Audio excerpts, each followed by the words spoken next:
Support WrestleTalk! Give us a subscribe. 3 months ago, AEW President Tony Khan tweeted, "There are massive surprises ahead. The balance of power in wrestling will shift tonight." Where the main kind of response to him was, "I'm sorry, but you're hyping these up way too much." Well, just the following month, Kenny Omega had won the AEW Championship and started an interpromotional storyline with Impact Wrestling, and now, on last night's special Beach Break episode, New Japan Pro Wrestling's KENTA invaded the show to attack Jon Moxley ahead of their IWGP United States title match at New Beginning USA on February 26th. The Forbidden Door is opening! New Japan to AEW confirmed! KENTA is currently a member of New Japan's Bullet Club faction, which counts amongst its alumni top AEW stars Omega, the Young Bucks, Doc Gallows and Carl Anderson, along with Finn Balor, Adam Cole and AJ Styles in WWE, but don't expect that working relationship to happen anytime soon. KENTA attacking Moxley also technically saved his Bullet Club buddy Omega. But while Bullet Club is 444 life, so is Bullet Beef, it seems. The official New Japan Bullet Club, which owns the name, doesn't really recognize the US elite contingent. And in a post-show interview, KENTA told Omega he wasn't his friend and he was only there to fight Moxley. That didn't deter Omega though, who then called out Jon Moxley and Lance Archer against him and KENTA next week in a lights-out tag match. The New Japan Twitter account even got involved, tweeting a simple eyes emoji as their reaction to KENTA appearing on the show. But as always with Bullet Club stuff, let's check in on the constantly grumpy Tama Tonga, who's tweeted, "Hey KENTA, while you're there, slap up Kenny Shager, Middle-Aged Bucks, Festus and other smaller Festus, and again, no need to thank us. Hashtag Bullet Club." Wrestling Inc. is also reporting that New Japan have had discussions with Pluto TV to broadcast their programming on their streaming platform, which while not necessarily hugely lucrative, would provide a way for US fans to watch New Japan's product. What did you think of New Japan's arrival in AEW? Let me know in the comments down below, because I'll be replying to people from out of nowhere saying, "Oh my god, I don't know what to do with myself." NXT had some rated R counter programming to go against it, with Edge showing up to tease a match with the NXT champion at WrestleMania. The episode also saw the next NXT TakeOver announced for February 14th, with the name NXT TakeOver Vengeance Day, which is what I call my anniversary with Megan. Which will see Finn Balor versus Pete Dunne for the NXT title, Kushida versus Johnny Gargano for the North American Championship, and Io Shirai defending her NXT Women's title in a triple threat against Toni Storm and Mercedes Martinez. It's been revealed Lars Sullivan was quietly released by WWE last month due to him no-showing a TV taping. Despite WWE not publicly announcing the release, Sullivan himself has now confirmed the reports and commented on his firing, speaking to Sean Ross Sapp of Fightful Select. Sullivan praised WWE for handling his release with compassion and honesty, saying he was surprised they hadn't announced it, but assumed it was for his benefit. He also said that he told WWE he was done with wrestling altogether, after continuing to struggle with mental health issues that plagued his first run on the main roster. He mentioned that due to anxiety, he was struggling to eat during days of TV filming and was having trouble sleeping. He also lost his father last year, which contributed to a rollercoaster 2020.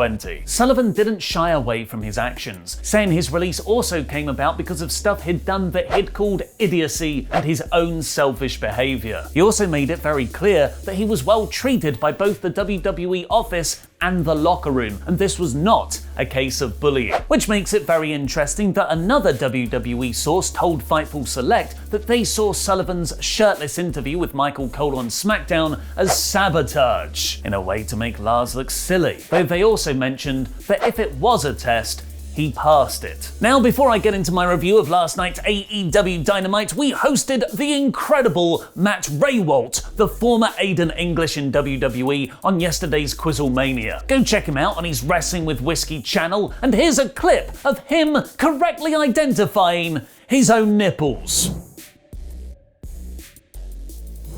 Matt. For Matt and Matt.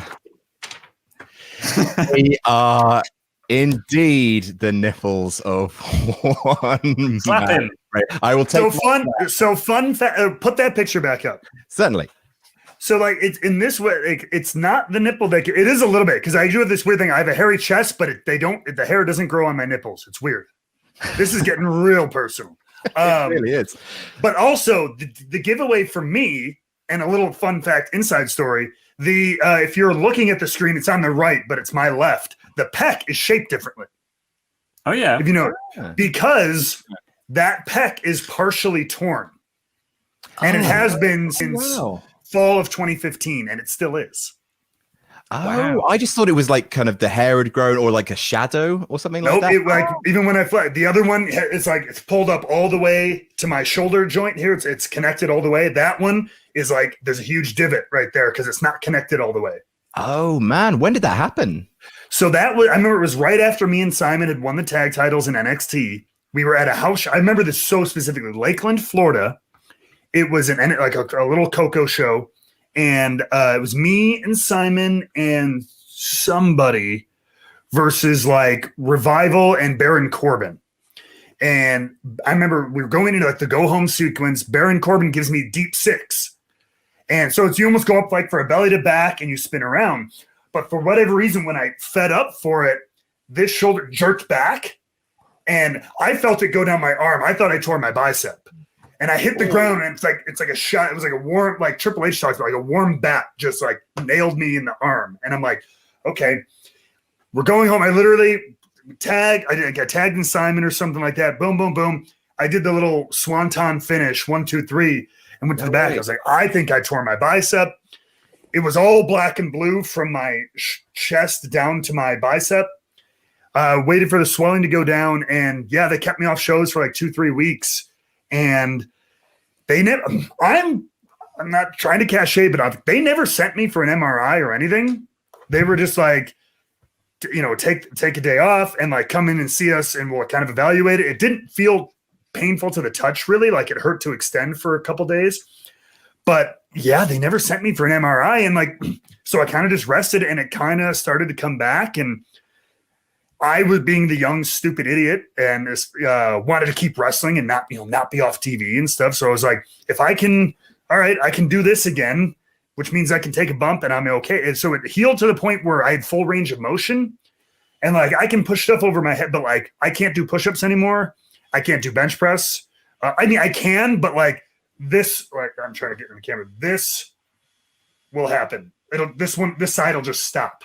Oh, wow. So, way sooner than the other side. So I just lived with it, and I never got it fixed, and I probably should at some point. But I'm perfectly comfortable. Like there's no pain or anything, but it's just a kind of a crazy little story. Oh, crazy. Oh, well, thanks so much for sharing that with us. You can go watch the rest of that QuizzleMania episode by clicking the links in the video description below, where Matt also talks about the time he was backstage for when Brock Lesnar did the kissy thing to Chris Jericho after Brock had busted open Randy Orton the hard way at SummerSlam, and his thoughts on the most widely seen wrestling shoot interview ever, it seems, Simon Gotch talking about Enzo Amore. But for now, here's my review of AEW Dynamite in about 5 minutes. Thanks for your support on Patreon, Dustin, the Professor Layton, and he can last Sean for longer than you in the ring.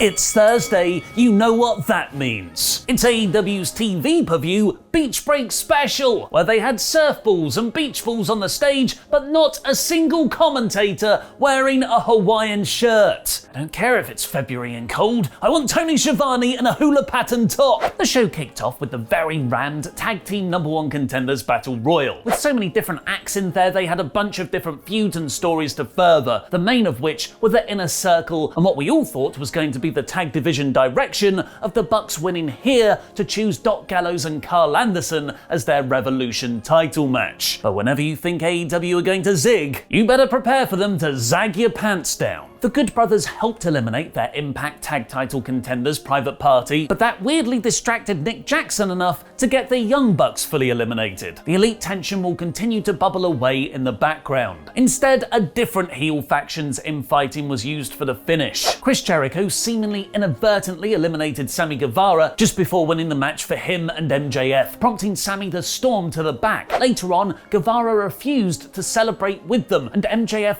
had a little chat behind closed doors with the rest of the Inner Circle, but without Chris Jericho. We got a promo package of Jade Cargill working out. Those hoodlums, Sting and Darby Allin, came out for an interview, and you wouldn't believe what happened next. Team Taz interrupted on the Titantron, like they seem to have done every week for the past 2 months. They said they'll be at ringside for Darby's TNT title match against Joey Janela next week, so Sting said he'll also be there to protect Allin. Guys, I'm pretty sure Darby and Janela don't need any help killing themselves. Thunder Rosa went right for Britt Baker on the bell in this long postponed match. A great blood feud told over months, 2 strongly booked and compelling characters. This felt like the most important AEW women's match all year. They put on a really good bout with a Death Valley driver on the entrance ramp and a tense end game of Baker attempting the lockjaw. But Britt eventually won by knocking Rosa out on the exposed turnbuckle. I don't mind that heel finish, as it can build to a bigger revenge match later down the line. Hangman Page had agreed to team with Matt Hardy next against the Chaos Project as a one-time only thing to avenge them ruining Negative One's birthday party. Yeah, because Luther getting a face full of cake was definitely the thing that broke my heart that week. The real star here, though, was the commentary, as Excalibur expertly put over how one of Page's first ever matches was for Hardy's kind of unfortunately titled Omega promotion 10 years ago, and how both men seem to wrestle with a chip on their shoulders for their more successful tag team partners. They're the Janettis. Page hit the buckshot, but Matt tagged in to steal the pin. A video package ran down the US and Japanese brackets for the Women's Eliminator Tournament. Get ready for me to butcher another language, with Aja Kong, Yuka Sakazaki, Veni, Emi Sakura, Ryo Mizunami, Mei Saruga, Rinka Dukara, and Maki Oto on the Japanese side, while the US bracket has NWA Women's Champion Serena Deeb, Britt Baker, Ty Conti, Thunder Rosa, Nyla Rose, Anna Jay, Layla Hirsch, and the definitely Japanese Rio. Makes total sense. We might never have gotten the bachelor's party, but we finally got the wedding of Kip Sabian and Penelope Ford on this episode. It included Jerry Lynn walking Ford down the aisle, TNA's old sinister minister James Mitchell doing the officiating, and some very funny lines, with Kip essentially saying it was love at first boobs, and Miro not allowing Mitchell to ask if anyone had any objections, because he's done a few of these wedding segments before and those don't work out so great. Of course, it ended in disaster when Miro's manservant, Charles, shackled his ankle to the bottom rope and Orange Cassidy just casually stood up out the cake to beat up Sabian. It was a fun segment, but overall, this storyline feels like it somehow went on way too long, yet also like it didn't have enough build either. I'm glad we can now move past it. There was a clip of Shaq accepting Cody's match for the March 3rd episode of Dynamite, so not the Revolution pay-per-view, presumably because TNT understandably want their cross-promotion on their TV network rather than behind AEW's paywall. He also showed off his brand new Black Tornado finisher, which is Chris Jericho's Judas effect. It is Judas effective after all. To avenge Eddie Kingston cheating to win last week with the brass knuckles, Lance Archer went right at him in a great use of the lumberjack match stipulation, which was mostly so Lance could murder more people and Jake the Snake could look like your rowdy uncle at a wedding and fall over while trying to deck Angelico. Lance won with the blackout, putting an end to his feud with Kingston for now. FTR and Tully Blanchard have quite literally napped Marco's stunt, and the main event was an incredible 6-man tag of the Super Elite versus Jon Moxley and 2 members of the Death Triangle.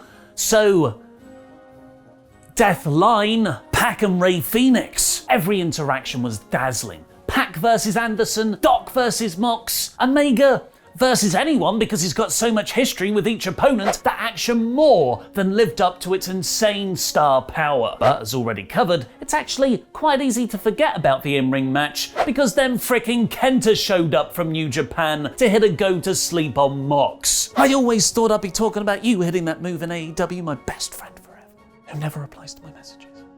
It was a fantastic ending to a very fun and varied show, cementing AEW's TV specials like New Year's Smash and Winter is Coming appointment viewing for any self-respecting wrestling fan. What did you think of Dynamite? Let me know in the comments down below, and follow us on Twitter at WrestleTalk_TV to vote in our poll on a poll match, where 60% of you thought this episode was excellent. How could it be anything else? Great in-ring action, compelling stories, awesome characters, and a genuinely industry-shaking cliffhanger angle of a New Japan star showing up in AEW. This week's Dynamite is 4 out of 4 again.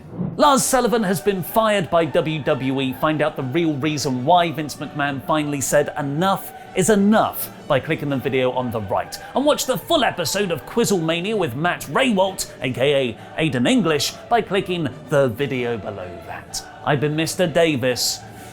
Jam that jam.